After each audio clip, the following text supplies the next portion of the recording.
नमस्कार दोस्तों, स्वागत है आपका हमारे Hindi YouTube channel smartphone lovers में। दोस्तों आज हम बात करेंगे स्मार्टफोन कैमरा की। जी हाँ, स्मार्टफोन कैमरा की आज हर एक टर्म के बारे में बात करेंगे, हर एक मोड के बारे में बात करेंगे। वो सब मैं आपको समझाऊंगा कि स्मार्टफोन कैमरा में कौन कौन से टर्म्स होते हैं, कौन कौन से मोड होते हैं और उनका क्या काम होता है। आज इस बारे में बात करेंगे दोस्तों। लेकिन उससे पहले बताना चाहूंगा, यदि आपने हमारे चैनल को अभी तक सब्सक्राइब नहीं किया है तो सब्सक्राइब कर दीजिए, जिससे कि आपको हमारे आने वाले वीडियोज का नोटिफिकेशन मिलता रहे। सब्सक्राइब करने के बाद बेल आइकन पर क्लिक जरूर कीजिएगा। ठीक है, चलिए फिर शुरू करते हैं। दोस्तों सबसे पहले बात करते हैं अपर्चर की, क्योंकि दोस्तों आप लोगों ने कई बार देखा होगा जब भी कोई नया स्मार्टफोन जब लॉन्च होता है तो उसमें कभी कभी बताते हैं कि जैसे कि मान लीजिए ये 32 मेगापिक्सल कैमरा है विद f1.2 अपर्चर, है ना। f1.2 इस तरीके से आपने सुना होगा। ये अपर्चर क्या होता है आज सबसे पहले मैं इसी को बताऊंगा। ठीक है, देखिए दोस्तों, जब भी आप अपने स्मार्टफोन में कैमरा देखते होंगे तो उसमें लेंस देखते होंगे तो उसके बीच में एक बिल्कुल छोटा सा टिनी सा होल होता है। ठीक है, वो कहलाता है अपर्चर। जी हाँ, देखिए वो होल वो कहलाता है अपर्चर। देखिए दोस्तों, जो अपर्चर होता है ना उसे एफ में नापते हैं। जी हाँ, एफ मतलब फोकल लेंथ। ओके दोस्तों, और जिस अपर्चर की एफ वैल्यू जितनी कम होगी उसका ये जो छेद होगा ये बड़ा होगा। ओके दोस्तों, और दूसरे शब्दों में कहें कि ये मतलब एक तरीके से कैमरे का मतलब एक लेंस का एक दरवाजा हो गया। ठीक है, तो ये इस तरीके से होगा जिससे अपर्चर की एफ वैल्यू कम होगी, वो दरवाजा उतना ही ज्यादा खुला हुआ होगा। ठीक है, जब वो ये दरवाजा ज्यादा खुला हुआ होगा, जब भी आप फोटो खींचेंगे तो उसमें से बहुत ज्यादा इंफॉर्मेशन स्टोर कर सकता है कैमरा। ठीक है, बहुत ज्यादा लाइट स्टोर कर लेगा। ठीक है, तो जब बहुत ज्यादा लाइट स्टोर करेगा, इंफॉर्मेशन ज्यादा स्टोर कर सकता है, तो फिर है ना वहां पर लाइट क्लियर आती है फोटो में। हाँ दोस्तों, अगर जैसे कि मान लीजिए कि कोई कैमरा है f1.2, ठीक है, अपर्चर का, और कोई है f8, और f8 वाले से क्या होगा कि उसका मतलब जो अपर्चर होगा वो छोटा होगा, है ना। जो दरवाजा होगा मतलब दरवाजा मान लीजिए अपर्चर को वो छोटा होगा, तो जब आप फोटो खींचेंगे तो उसमें से लाइट कम पास होगी। जब पास कम होती होगी तो फिर ऐसा होता है कि जब हमारी फोटो में है ना जो डार्कनेस दिखाई देती है, हल्का हल्का अंधेरा सा दिखाई देता है फोटो में। और जिसका अपर्चर मतलब जैसे कि मान लीजिए f1.2 है, ठीक है, अपर्चर वैल्यू f1.2, उसका दरवाजा बड़ा होगा, वो है ना ज्यादा इंफॉर्मेशन ज्यादा लाइट स्टोर कर लेगा, फिर है ना फोटो अच्छी आएगी दोस्तों। ठीक है, अब तो आप अपर्चर समझ चुके होंगे कि जिसकी एफ वैल्यू कम होगी, जैसे कि 1.2 इस टाइप में होगी, तो फिर उसका है ना दरवाजा ज्यादा खुला होगा, वो वहां से मतलब ज्यादा इंफॉर्मेशन स्टोर कर सकता है, ज्यादा लाइट स्टोर कर लेगा, तो आपकी फोटो क्लियर आएगी। और जिसकी एफ वैल्यू ज्यादा होगी, जैसे कि f8 हो गई, f11 हो गया, तो उसका दरवाजा बहुत छोटा होगा। ठीक है, तो लाइट कम आएगी, तो कम मतलब लाइट स्टोर कर पाएगा, और फिर फोटो है ना डार्क आती है। ठीक है, अब तो आप समझ चुके होंगे अपर्चर क्या होता है। अब बात करते हैं HDR, हाई डायनेमिक रेंज। दोस्तों ये HDR होता है ना, ये स्मार्टफोन कैमरा में ये सॉफ्टवेयर बेस्ड होता है। ठीक है, जैसे कि कभी कभी ये होता है कि मान लीजिए आप धूप में कोई फोटो ले रहे हैं, तो धूप में क्या होता है कि जैसे कि जब आप फोटो खींचते हैं तो पीछे से तो इतनी ज्यादा लाइट आ रही होती है धूप की, हाँ, और जब वैसे छांव की में आप होते हैं शैडो में तो फोटो खींचते हैं तो क्लियर नहीं आता, राइट। और जब आप फोकस शैडो पे ही करते हैं तो ऊपर का जो हाईलाइट होती है ना वो इतना ज्यादा वो वैसा वाइट दिखाई देने लगता है, फिर वो भी क्लियर नहीं आती। तो ऐसी कंडीशन में HDR मोड का यूज किया जाता है। जो HDR क्या करता है, पहले फोकस करता है शैडो पे, फिर करेगा हाईलाइट पे।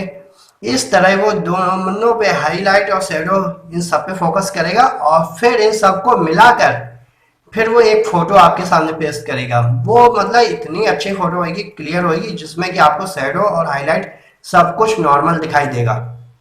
इसलिए HDR मोड का यूज किया जाता है दोस्तों। ठीक है, अब तो आप समझ गए होंगे HDR क्या होता है, इसका यूज क्यों किया जाता है।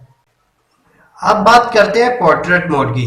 जी हाँ दोस्तों, आपने पोर्ट्रेट मोड देखा होगा कैमरे में। इसे हम लोग बुके मोड भी बोल सकते हैं, बुके मोड या बुके इफेक्ट। ठीक है, इस पोर्ट्रेट मोड में ये होता है कि जैसे कि जब भी आप कोई फोटो खींचते हैं पोर्ट्रेट मोड में, तो जो सब्जेक्ट होता है, ठीक है, ये उसे तो फोकस में रखता है, लेकिन बाकी जो बैकग्राउंड में होता है ना उसे ब्लर कर देता है। जी हाँ दोस्तों, जैसे कि जो सब्जेक्ट होगा जिस उस पर तो ये फोकस करेगा और बाकी चीजें ब्लर कर देगा, जो भी बैकग्राउंड में होगा वो सब ब्लर हो जाएगा। ठीक है, यही होता है पोर्ट्रेट मोड में। तो इससे ये होता है कि मतलब ये सब्जेक्ट पे फोकस करता है, तो इससे ओवरऑल आपकी जो फोटो आती है वो बहुत ही बढ़िया आती है, बहुत ही क्लियर आती है, बहुत अच्छी आती है दोस्तों। दोस्तों अब बात करते हैं optical zoom and digital zoom. देखिए दोस्तों, ऑप्टिकल जूम में क्या होता है कि एक्चुअल लेंस यूज किया जाता है। जी हाँ, इमेज को जूम करने के लिए है ना, एक्चुअल लेंस का यूज किया जाता है ऑप्टिकल जूम में। और जो होता है डिजिटल जूम, वो क्या करता है कि मतलब जो आपकी इमेज है ना उसे थोड़ा क्रॉप करके फिर आप जूम करता है। तो इससे क्या होता है कि डिजिटल जूम में है ना जो इमेज क्वालिटी होती है वो उतनी अच्छी नहीं रहती, लेकिन जो ऑप्टिकल जूम होता है उसमें इमेज क्वालिटी काफी अच्छी रहती है। अब बात करते हैं EIS एंड OIS। दोस्तों हो सकता है आपने स्मार्टफोन कैमरा में ये आपने सुना हो EIS और OIS। EIS का मतलब होता है इलेक्ट्रॉनिक इमेज स्टेबलाइजेशन और OIS का मतलब होता है ऑप्टिकल इमेज स्टेबलाइजेशन। दोस्तों कभी कभी ये होता है कि जब हम लोग फोटो खींचते हैं तो हमारा कैमरा हिल जाता है, तो उससे क्या होता है फोटो मतलब बेकार आती है और क्लियर नहीं आती है। जैसे ही फोटो खींची वो हिल गया कैमरा, तो हिली हुई फोटो आती है ना तो वो अच्छी नहीं लगती है ना, ब्लर टाइप का दिखने लगता है, सही नहीं आती है हाँ। तो ये क्या होता है इस EIS और OIS से, ये होता है कि आपकी फोटो उस तरह की नहीं आएगी। जी हाँ, इसमें इसका यूज करने से इमेज है ना स्टेबलाइज रहती है। जी हाँ, रुकी मतलब एक ही जगह होगी, रुकी हुई होगी, मतलब ऐसा नहीं लगेगा कि कैमरा हिल गया हो। जब भी आप जैसे कोई वीडियो बनाते हैं होंगे तो कैमरा हिलता होगा तो फोटो आप समझ सकते हैं वीडियो कैसा आता होगा, हिलते हुए आ रहा होगा। ठीक है, लेकिन जब EIS और OIS का इस्तेमाल करेंगे तो फिर आपका जो वीडियो होगा उसमें स्टेबलाइज होगा। जी हाँ, वो मतलब ज़्यादा हिलेगा नहीं। ओके दोस्तों, अब EIS और OIS में जो मेन डिफरेंस होता है वो ये होता है कि EIS है वो सॉफ्टवेयर बेस्ड है और जो OIS है वो हार्डवेयर बेस्ड है।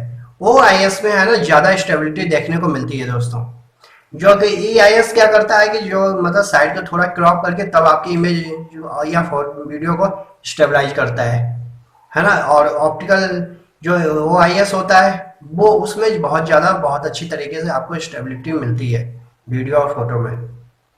ओके दोस्तों, अब तो आप समझ गए होंगे EIS और OIS क्या होता है। अब बात करते हैं पैनोरामा मोड की। जी हाँ दोस्तों, पैनोरामा मोड आपने कई बार देखा होगा, स्मार्टफोन का कैमरा जब भी आप यूज करते हैं पैनो मोड लिखा होगा है ना। वो इसलिए यूज किया जाता है जब कभी कभी ऐसा होता है हम लोग फोटो खींच रहे हैं तो उसमें बहुत सारे सीन है, आपको मतलब काफी बड़ा सीन है, काफी है सीन, तो वो आपको पूरे की फोटो खींचनी है, तब पैनोरामा मोड का यूज किया जाता है। जी हाँ, बहुत सारे सीन एक ही फोटो में कैप्चर करने के लिए पैनोरामा मोड का यूज किया जाता है। ठीक है दोस्तों, अब बात करते हैं टाइम लैप्स की। जी हाँ, टाइम लैप्स या फिर स्लो मोशन। जैसे कि ये होता है दोस्तों, आपने कई बार टीवी वगैरह में देखा होगा, जैसे सूरज उगते हुए दिखाते हैं तो बहुत फास्ट दिखा दिया जाता है ना।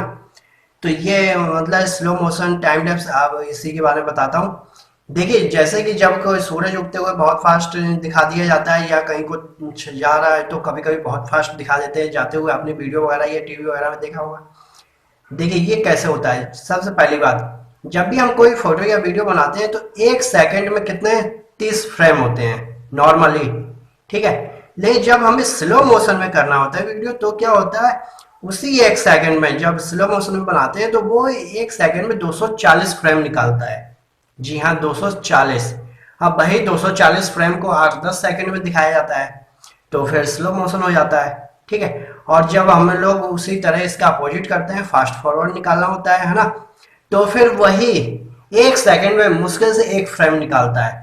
ओके दोस्तों, नॉर्मल में 30 फ्रेम होते हैं, उन्हीं 30 फ्रेम को वो उसका एक फ्रेम बनाता है। ठीक है, तो उस तरीके से वो 30 फ्रेम एक सेकंड में एकदम इस तरीके से। ठीक है, अब आप समझ गए होंगे कि एक सेकंड में एक फ्रेम निकालता है तो वो फास्ट फॉरवर्ड हो जाता है। ठीक है, इसलिए जब स्लो मोशन करना होता है तो वो एक सेकंड में 240 फ्रेम निकालता है, फिर वही धीमे धीमे चलता है तो 8-10 सेकंड में होता है कंप्लीट। तो इस तरह ये फिर स्लो मोशन हो जाता है। ठीक है, अब आप समझ गए होंगे स्लो मोशन और टाइम लैप्स क्या होता है। अब आप समझ चुके होंगे कि स्लो मोशन या टाइम लैप्स क्या होता है। ठीक, अब बात करते हैं रेजोल्यूशन की। तो दोस्तों रेजोल्यूशन क्या होता है, रेजोल्यूशन का मतलब होता है जैसे आपने कोई इमेज खींची उसमें कितने पिक्सल हैं। जी हाँ, कितने पिक्सल है उस इमेज में वो रेजोल्यूशन कहलाता है। जैसे कि आपको पता होगा कि 1 मेगापिक्सल इक्वल टू होता है 1 मिलियन पिक्सल। जैसे कि 10 मेगापिक्सल है तो 10 मिलियन पिक्सल। ओके दोस्तों, ये होता है। अब तो आप समझ चुके हैं रेजोल्यूशन का मतलब होता है कि इमेज में कितने पिक्सल हैं। अब आता है एआई मोड। एआई मोड क्या होता है? ठीक है, देखिए दोस्तों, स्मार्टफोन कैमरा कभी कभी ये होता है कि जहाँ अगर हमारे स्मार्टफोन कैमरे में एआई मोड है तो वो कैमरा है ना खुद ही डिसाइड कर लेगा कि ये पोर्ट्रेट मोड है या आप नेचर की ले रहे हैं फोटो, तो फिर उसमें कलर वगैरह एडजस्ट करना, ये काफी तरह की जो भी सेटिंग होती है वो कैमरा खुद करता है। वो होता है एआई मोड। ओके दोस्तों, एआई मोड में ये होता है कैमरा हमें जो भी सेटिंग करनी होती है कैमरा वो सेटिंग खुद कर लेता है सीन देख के। ठीक है, तो उसे वहां पर एआई मोड यूज होता है। ठीक है, एआई मोड में ये होता है कि कैमरा सभी सेटिंग खुद कर लेता है, कहाँ पोर्ट्रेट मोड है, कहाँ कलर एडजस्ट करने, वो सब कर लेता है। ठीक है, अब आप समझ गए होंगे एआई मोड क्या होता है, मतलब आर्टिफिशियल इंटेलिजेंस मोड। ठीक है, और दोस्तों आज के लिए इस वीडियो में इतना ही। अगर वीडियो पसंद आया तो वीडियो को लाइक कीजिए, कमेंट कीजिए, शेयर कीजिए। अगर आप हमारे चैनल पर नए हैं तो चैनल को सब्सक्राइब कर दीजिए। ठीक है, अगर आपके मन में कोई सवाल है वीडियो से रिलेटेड या स्मार्टफोन कैमरे से रिलेटेड तो आप कमेंट करके पूछ सकते हैं। आज के लिए इस वीडियो में इतना ही। Okay, thank you.